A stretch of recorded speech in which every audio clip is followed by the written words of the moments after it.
या अय्युहन नबिय्यु कुल लिअज़वाजिका व बनातिका व निसाइल मुअमिनीन युदनीन अलैहिन्न मिन जलाबिबिहिन। कल के सबक में अल्लाह ताला ने यह बयान फरमाया था कि जो ईमान वाले मर्दों को, औरतों को तकलीफ़ पहुंचाता है इल्ज़ामात की सूरत में, वो ये समझ ले कि उसने एक बहुत बड़े गुनाह का बोझ अपने सर के ऊपर उठा लिया।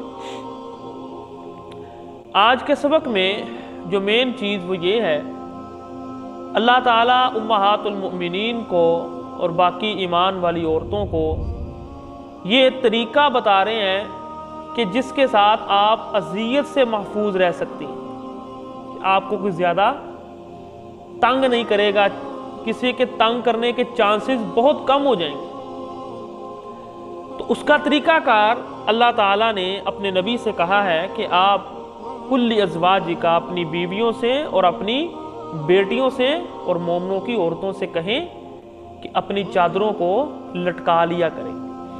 सबसे पहली बात तो यहाँ पर आप देखें, कुल्ली अज़वाजिका, अपनी बीवियों से कहें, व बनातिका, और अपनी बेटियों से कहें। ये दलील है इस चीज़ की कि अल्लाह के रसूल की बेटियां एक से ज़ायद थी। जिस तरह के बाज़ लोगों का ख्याल है कि अल्लाह के रसूल की बेटी सिर्फ एक है, फातिमा रज़ी अल्लाह ताला अन्हा, और वो कहते हैं कि यहाँ पर जो अल्लाह ने बेटियां कहा है, इससे मुराद उम्मत की औरतें हैं, क्योंकि वो नबी की बेटियां हैं। अगर उनकी बात ये मान ली जाए तो फिर आगे जो निसाइल मुअमिनीन है, ईमान वाली औरतें, इसका क्या मतलब निकालेंगे फिर आप? तो ईमान वाली औरतें अल्लाह ताला ने अलग कर दी। और अगर आप ये कहें कि इससे मुराद बीवियां हैं, ठीक है, वो मुराद है, उनको अल्लाह ताला ने कहा है, और बनातिका से बाकी उम्मत की बेटियां मुराद हैं, तो फिर भी बात समझ में नहीं आती, क्योंकि बहनें भी इसमें शामिल हैं। यानी निसाइल मुअमिनीन के अंदर बीवियां भी शामिल हैं, बेटियां भी शामिल हैं, बहनें भी शामिल। समझ आई बात की? तो बात करने का मकसद ये है कि यहाँ पर जो बनातिका से मुराद है वो अल्लाह के रसूल की बेटियां, पीछे जिस तरह अल्लाह के रसूल की बीवियां अज़वाजिका, और आगे निसाइल मुअमिनीन के अंदर बाकी सारी ईमान वाली औरतें, जिसमें अब बीवियां भी शामिल हैं लोगों की, उनकी बहनें भी शामिल हैं, उनकी बेटियां भी शामिल हैं, उनकी माएँ भी शामिल हैं। तो सबको अल्लाह ने हुक्म दिया है युदनीना अलैहिन्न मिन जलाबिबिहिन, कि अपनी चादरों को लटका लिया करें। अब्दुल्ला बिन अब्बास रज़ी अल्लाह ताला अन्हु इसकी तफसीर बयान करते हैं कि अल्लाह का ये हुक्म है ईमान वाली औरतों को कि वो चादरों को अपने चेहरों पर डालें, अपने सरों से नीचे गिरा कर, और सिर्फ एक आंख उनकी जो है वो बाकी रहे जिससे वो देख सके। यानी इतनी सख्ती से अल्लाह का हुक्म है, यानी ये उनकी तफसीर है। तो लटकाने से क्या मुराद है? जब लटकाएंगे तो जाहिर बात है चेहरा छुप जाएगा, और यही पर्दा है। ये बात एक जहन में रखें, पर्दा हर उस चीज का है जिससे औरत की खूबसूरती का इजहार होता है, सिर्फ हाथ और पांव की अल्लाह ने इजाजत दी है। समझ आई बात की? अगर कोई औरत घर से निकलती है दुपट्टा सर पर लेकर, हल्का सा नाक पर ऐसे दुपट्टा रखकर, और बाकी लिबास उसका ऐसे है कि बाकी जिस्म जाहिर हो रहा है, तो ये कोई पर्दा नहीं है। समझ आ गई बात की? आपका पूरा जिस्म, औरत का पूरा जिस्म ही पर्दा है। औरत का मतलब ही ये है, ठीक है ना? तो बात करने का मकसद ये है कि ये बातें सारी गलत हैं कि चेहरे का पर्दा नहीं है या इसका पर्दा नहीं है। हर वो चीज़ जिससे औरत की खूबसूरती का इजहार होता है, जिसकी तरफ देखकर लोग उसकी तरफ माइल होते हैं, अल्लाह ने उनको छुपाने का हुक्म दिया, ठीक है? तो यहाँ पर भी अल्लाह ताला यही फरमा रहे हैं कि ईमान वाली औरतों से कहें कि अपने पर्दे का इह्तमाम करें। ज़ालिका अदना अन युअरफ़ना फला युज़ैन, ये चीज़ ज़्यादा करीब है कि वो पहचान ली जाएं और उनको अजियत ना पहुंचाई जाए। एक औरत अगर बगैर दुपट्टे के या सर पर दुपट्टा डालकर बाज़ार में अगर चले फिरेगी तो लोगों की तवज्जो उसकी तरफ होगी ज़्यादा। लेकिन अगर कोई बुरके के अंदर निकलती है ना, ठीक है, لوگ دیکھیں گے ضرور لیکن ہمت نہیں کسی کی ہوگی اس کو چھیڑنے کی۔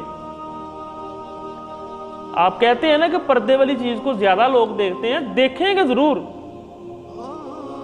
دیکھیں گے لیکن اتنی ہمت نہیں ہوگی اس کو چھیڑنے کی جس طرح کہ دوسری خواتین کو لوگ چھیڑتے، کیونکہ وہ پہچان لی جاتی ہیں کہ یہ حیادار عورتیں، ان کو نہیں چھیڑنا، ان کو نہیں تنگ کرنا۔ اگر کوئی عورت، کوئی خاتون برقع پہن کر کسی بازار سے گزرتی ہے نا تو آپ دیکھیں گے اس میں اور دوسری خاتون میں بڑا فرق ہوتا ہے، اور اگر اس کا نقاب اور پردہ جتنا بہتر ہوگا نا اس کے لیے اتنا ہی زیادہ پاکیزہ ہے، اتنا ہی زیادہ پاکیزگی کا باعث ہوگا اس کے لیے۔ تو یہ اللہ کا جو حکم ہے نا یہ بڑا اہم ہے، اس کو سمجھنا چاہیے کہ یہ اللہ تعالیٰ کیا کہہ رہے کہ لوگ پہچان لیں گے کہ یہ پاکیزہ اور پاک دامن عورت ہے، اس کو نہیں چھیڑنا۔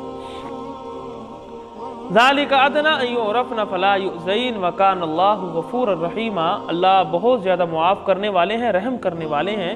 لئن لم ينتهِ المنافقون والذین فی قلوبہم مرض، اگر منافق اور جن کے دلوں میں بیماری ہے وہ لوگ باز نہ آئے، والمرجفون فی المدینہ، اور مدینہ میں افواہیں پھیلانے والے، یعنی یہ ایک گروہ تھا کہ ہر وقت مسلمانوں کے حوصلے پست کرنے پر رہتا تھا کہ فلاں جگہ پر مسلمانوں کے ساتھ یہ ہو گیا، فلاں جگہ پر مسلمانوں کے ساتھ وہ ہو گیا، ہر وقت مسلمانوں کو اذیت پہنچانے کی کوشش اور مسلمانوں کے حوصلے پست کرنے کی کوشش کرتے تھے، اور اسی طرح اللہ کے رسول کو یہ اذیت دیتے تھے امہات المؤمنین کے بارے میں باتیں کر کے، جس کا ایک بہت بڑا واقعہ عائشہ رضی اللہ تعالی عنہا پر بہتان کی صورت میں سامنے آیا۔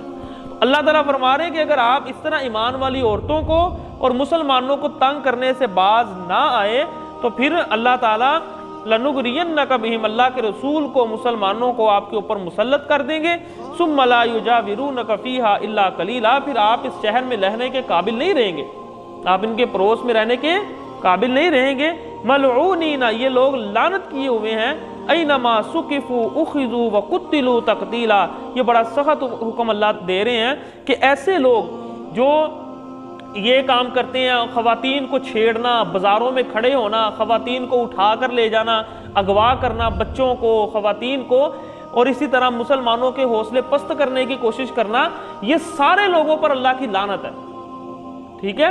اللہ تعالیٰ فرما رہے اینما سقفوا، یہ جہاں بھی آپ کو ملے، اخذوا وقتلوا تقتیلا، ان کو قتل کر دو۔ یعنی یہ جو ہے نا، جس طرح کہ اللہ کے رسول کے دور میں ایک واقعہ ہوا تھا، آپ یہ جو ایک ہوتا ہے زنا، ایک ہوتا ہے فساد۔ زنا ہوتا ہے چپکے سے آپ کر لیا کسی نے آپس کی رضامندی کے ساتھ، ایک ہوتا ہے فساد پھیلانا اور خوف کا ماحول بنانا، جسے دہشت گردی کہتے ہیں، اس کی سزا یہ ہے، اس کی سزا قتل ہے۔ یعنی آپ اگر دہشت پھیلا دیتے ہیں یا آپ بہت زیادہ بےہودگی والا کام کرتے ہیں، جس طرح کہ اللہ کے رسول کے دور میں ایک صحابی نے، وہ جا رہے تھے تو کسی نے پوچھا کہاں جا رہے، کہا اللہ کے رسول نے مجھے ایک شخص کے پاس بھیجا ہے جس نے اپنے باپ کی بیوی سے نکاح کیا ہے، مجھے اسے قتل کرنے کے لیے بھیجا ہے۔ یعنی باپ کی جو بیوی، جو اس کی ستیلی ماں ہے، جس کو اس کے باپ نے پھر طلاق دے دی ہے، وہ فوت ہو گیا ہوگا، تو اس سے نکاح اس نے کر لیا، تو یہ ایک بےہودگی والا کام ہے۔ تو اس طرح کے کاموں کی سزا پھر اسی طرح سخت ہی ہوتی ہے جس طرح اس کا اثر معاشرے میں پڑتا ہے۔